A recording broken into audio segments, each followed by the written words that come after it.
In the 19th century, a subtle killer stalked the halls of power. It didn't wear a mask, it wore a medical degree. It was called the King of Poisons, but to the ambitious heirs of Europe and America, it was known by a more transactional name: inheritance powder. It was odorless. It was tasteless. And until the mid-1800s, it was completely invisible to science. If you wanted to remove a business rival, a political opponent, or a wealthy spouse, you didn't need a weapon. You just needed a sympathetic doctor and a small blue glass vial. This substance could mimic a common stomach flu for months or trigger a fatal heart attack in hours. It left no trace, no struggle, and no suspicion. Tonight, on Prestige Documentary, we deconstruct the ledger of arsenic.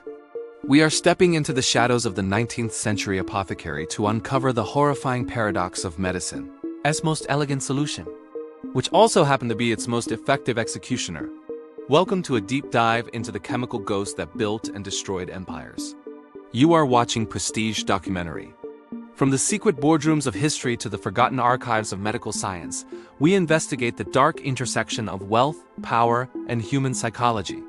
If you seek high-stakes narratives told through a cinematic lens, you have found your archive. Now, let's meet the doctor's best friend. As a pharmacist, I find the history of arsenic trioxide to be one of the great ironies of our profession. Today, we know it as a potent carcinogen, but in the 1800s, it was the prestige cure-all. The most common prescription of the era was Fowler's solution. It was prescribed for everything: leukemia, skin chronic conditions, insomnia, and even shyness. But perhaps its most bizarre use was in the beauty industry. High society women in the US and Britain sought a porcelain complexion, a ghostly, translucent paleness that signaled they were too wealthy to work in the sun. To achieve this, they ate arsenic wafers. What they were actually doing was inducing a state of chronic poisoning. The arsenic was destroying their red blood cells, causing a profound anemia that gave them that sought-after deathly glow. But arsenic wasn't just in the medicine cabinet. It was everywhere. It was in the vibrant green dye of Victorian wallpaper shields green. It was in the fabric of ball gowns. People were literally living, sleeping, and breathing in a toxic cloud, all in the name of aesthetic prestige. This environmental saturation provided the perfect cover for those with darker intentions. If everyone was a little bit sick from their wallpaper, who would notice a lethal dose in their tea? The genius of arsenic as a weapon was its stealth.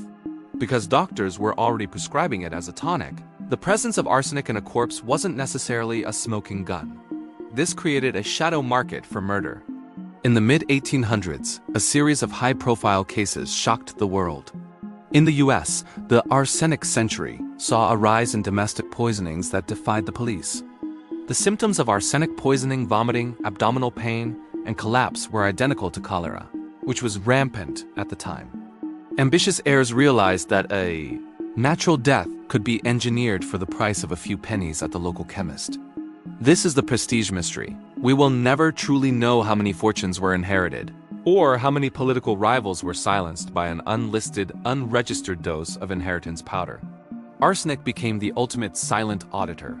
It balanced the accounts of families who wanted their secrets kept, and their wealth transferred, without the mess of a scandal. It was the perfect tool for a society obsessed with outward respectability and inward greed. But every ledger must eventually be balanced. In 1836, the golden age of the poisoner met its match: James Marsh. Before the Marsh test, a poisoner could look a judge in the eye and know that science couldn't touch them. But Marsh developed a method that could detect even 1/50th of a milligram of arsenic. When the chemical was heated, it formed a silvery black mirror on the glass. Suddenly, the invisible killer was visible. The introduction of forensic toxicology changed the power dynamic of the Gilded Age. The prestige of the doctor was no longer a shield for the poisoner. This shift in the ledger represents a turning point in human history, where the secrets of the apothecary were finally laid bare under the light of scientific scrutiny. Yet, even with the Marsh test, the folklore of the perfect poison remained. The fear had been woven into the fabric of the US Gothic mystery. A fear that someone, somewhere, was still balancing their books with a drop of clear, tasteless liquid. Was it a cure, or was it a curse? The answer, as always, is in the ledger. As a pharmacist, I find it fascinating that today we have come full circle. We use arsenic trioxide as a PL, to treat specific types of leukemia, the very thing it was once thought to cause. The king of poisons has been tamed, but its dark history remains a monument to human ambition and the lengths we will go to for wealth and power. The ledger is always balanced, but the path to that balance is often paved with the darkest histories. Thank you for watching this investigation. If you value deep dives into the intersection of science and greed, subscribe to Prestige Documentary. I'll see you in the next archive.